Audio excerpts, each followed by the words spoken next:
Seguimos con este especial dedicado a la segunda parte de Harry Potter y las reliquias de la muerte. La batalla está a punto de comenzar. Todos los seres humanos en contra del perverso de Voldemort y los mortífagos. El Señor Tenebroso y sus leales se encuentran por todos lados, pero quizás los malos hayan subestimado la fuerza de los alumnos. Harry, Ron y Hermione han logrado meterse de nuevo al castillo, ahora dirigido por Snape. Pero Voldemort sabe que están ahí y ha dado un ultimátum al colegio para que entreguen a Harry.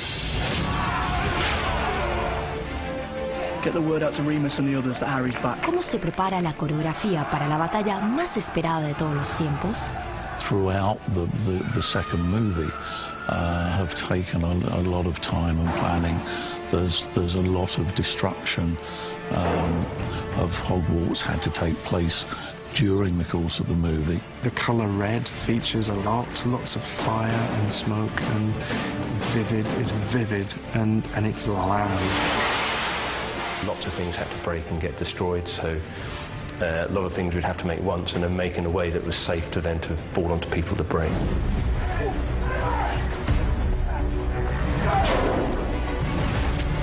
The whole of the world of Hogwarts and the surrounding environment, it's all done in the computer. It doesn't exist, it's not a real place, so we couldn't film there. And that's given us the freedom to basically move the camera and go to any part of the school, lots of which you've never seen before in the previous films.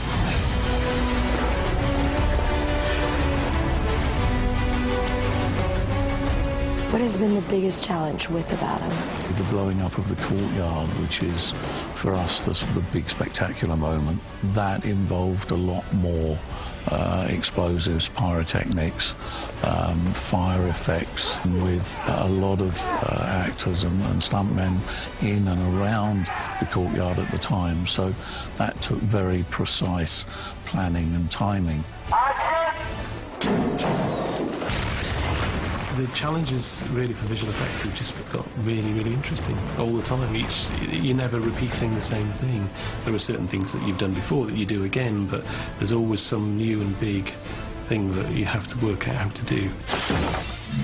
Did you do any physical training for the battle scenes? The battle scenes are so much fun. It was they get quite intense because we lose a lot of really key people. It becomes kind of like a war film, really, really fighting for survival, and all these sets are getting destroyed.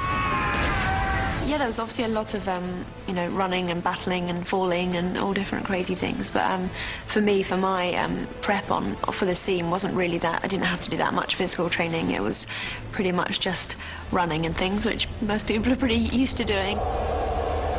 Gran parte de la acción fue creada con increíbles efectos visuales y asombrosos efectos especiales, pero no hay nada como el combate mano a mano. Y todo esto fue la responsabilidad del coordinador de dobles, Greg Powell, y de su experto equipo de dobles masculinos y femeninos. David's got his own vision on the battle sequence, and he comes to me and various other people in different departments and discusses what he sees and asks, is it possible to do it that way, or can we do it this way?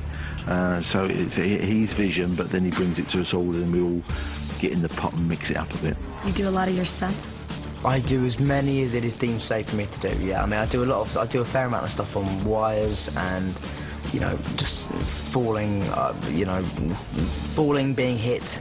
I can do all of them. Any big falls, like for instance, I couldn't do a roll down a staircase. Actually, I do a bit of a slide down a staircase in this one, but proper stunts I wouldn't be able to do. But stunts that any stunt I can do, I will.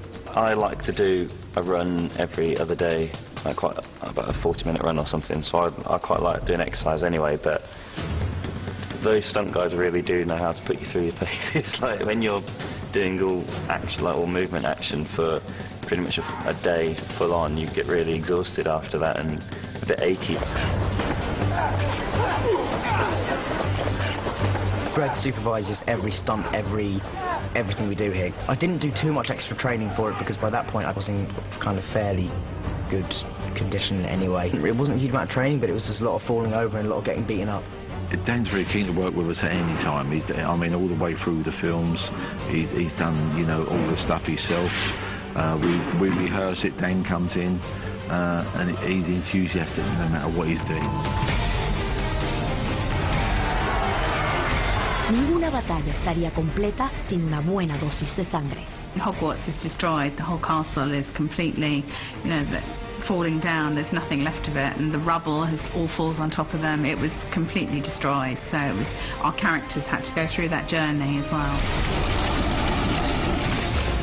It would start raining out there, and then he was crawling along in the mud on the floor and trying to match the colour of the mud on the floor to his hands, and it was very tough continuity. We didn't shoot any of it in order anyway, so. Was it fun getting covered in cuts and bruises every day? It was actually quite exciting. I think obviously with Harry Potter we've always seen lots of bruises and cuts, but I think they've mainly happened to the most battling people, like Verdan's character. So it was fun. I think also all of us kind of had a laugh about it because we were all just basically covered in dirt and dust for weeks and weeks, so I think it was quite strange. I think looking back at the film, I think I've spent more time with cuts and bruises than I have in just plain face, normal makeup. Durante Reliquias de la Muerte, la batalla se libra durante gran parte de la película, donde vemos a los pobres Harry, Hermione y Ron desmoronarse poco a poco. They bring in these beautiful, charming actors and literally turn into rather undesirables pretty quick. This film has a lot of different transformations and lots of different disguises, and it is quite confusing, but it makes it really good fun. En el gran final de este anticipo exclusivo, no solo se enfrentan Harry y Voldemort, también veremos el lazo que ha unido a estos archienemigos durante tantos años. And I'm actually up close, and I'm actually got him by the throat and hitting him or kicking him.